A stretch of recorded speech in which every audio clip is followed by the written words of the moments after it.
American volunteer pilots flying for the Chinese government first went into combat over the skies of China in December of 1941. By the time they were disbanded in July 1942 and transitioned into the U.S. Army Air Corps, they had shot down nearly 300 Japanese aircraft.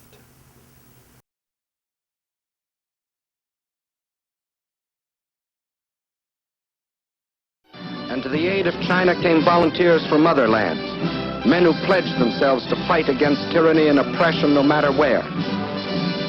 Americans like the legendary Colonel Chennault and his Flying Tigers, who, with their few American planes, were knocking down enemy planes at the fantastic ratio of 20 nips to one of their own. And the blood plasma of new supplies flowed steadily over China's lifeline to the sea, protected by Colonel Chennault's incredible Flying Tigers. Division after division of picked Chinese troops are being flown in our planes from China to India. Their supplies and ammunition brought in by plane and parachute. From fields in India, an Air Transport Command plane takes off every 6 minutes, loaded with artillery, jeeps, ammunition, men and supplies for the armies of China. Over this Burma skyway, over this hump of mountains 16,000 feet high, more tonnage is being flown into China than was ever trucked in over the old Burma Road.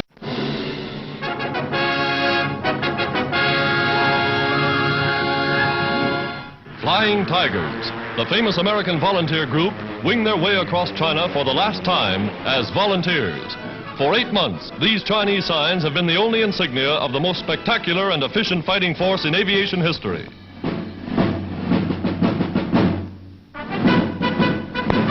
Now, wearing the emblem of their native land, the U.S. Air Force, they become regular officers with American flying forces fighting in China.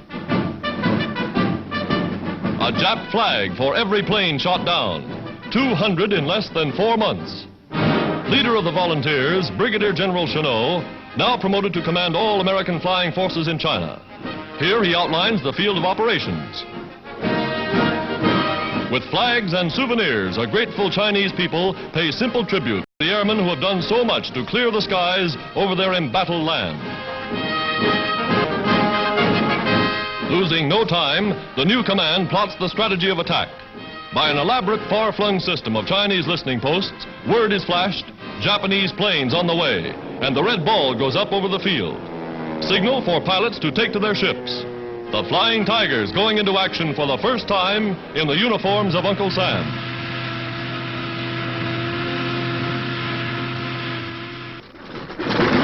Newly assigned pilots go with the veterans. Schooled in the fighting tactics, Chennault has proven superior.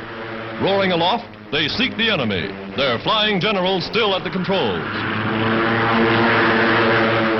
The new American Air Force over China, carrying on the tradition of the famous Flying Tigers.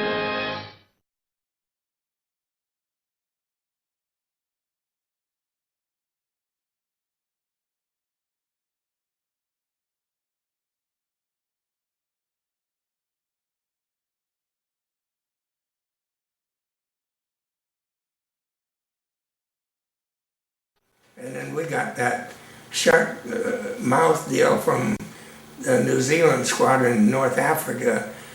But it looked so good that Charlie Bond and Eric Schilling both were going down to want to paint it for their squadron. Ours was the first and Eric was in the third. But the old man said, no, I want that for the whole group. But see, the way we got the name Flying Tigers was from a Chinese newspaper. In the Chinese paper it said they were flying like tigers because tigers are supposed to be the fiercest animal in the jungle. Well, my first combat mission was in a little place called Tavoy. But then at that time I saw a Jap fighter with a big red ball on it coming down, and then one of these little Jap I-97s, they're fixed gear plane, and I was trying to maneuver into the sun to get him, and he was trying to not get him. But he kept diving under me and come up behind me. Well, of course, I had the speed, I'd get away from him. So finally, when I get up this time, he I was kind of ambushed as I started to make my turn. I saw these tracers flying all over the place, you know. So I pulled, and I had, like I said, just passed before that, I said if he gets underneath me, the only way I'm going to lead him is be firing from the time he starts. Well, that's what happened.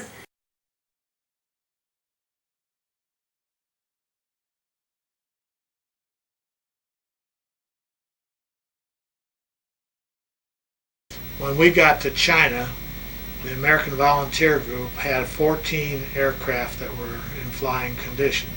We brought 24 with us, so we had about 40 airplanes, 40 fighters, and that was the beginning of the China Air Task Force. On July 4th of 1942, American Volunteer Group ceased to exist, and Chennault, of course, was recommissioned as a brigadier general. I caught a Japanese plane. I don't know what they called it, but it wasn't a Zero. It was a little fighter plane that actually had fixed landing gears and had cowling on the landing gears. And I caught that rascal, and that was the first Japanese plane that I shot. Of course, General Chennault. And there were so few of us there to begin with that he got to know us all almost by personal name and even nicknames. Every afternoon, around 3 o'clock or so, 2-3 o'clock, and it was just a small group of us again. There was maybe 6 or 8 of us. He would call us over to his office, and he would sit there with a chalkboard, and he would go over tactics with us. And I have to tell you that he had instilled in us all this information. That the first time I was in combat, really, I just did it. I just felt like I'd been there before. I mean, it had just been ingrained in us. So he was one of the most remarkable men from that standpoint that I'd ever known. He would back you to the limit. Back you to the limit. He could be tough as nails, boy, I'll tell you. Don't cross him. I remember, you talk about the memorable experiences. We came back one time from an escort mission. We were down in Canton, escorted some B-25s down. We got in a fight down over Canton, and we came back, and boy, we were just full of piss and vinegar, really. So we came over the field, and we came down, and we showboated. We hit the deck, pulled on up. A couple of guys did some slow rolls away, and we came up and peeled off. Just like you'd see in the moving picture. General Chennault got up and he just praised us. Boy, he said, never had a finer bunch of guys, and just the greatest group that he'd ever had. And he walked over and he raised up the curtain on the map that was there, and he said, since you guys like to fly close to the ground, you like it so much, he said, I've got a perfect place for you. And he turned us around and he sent us out on a strafing mission. Got his point across. He got his point across, because the thing we hated was strafing.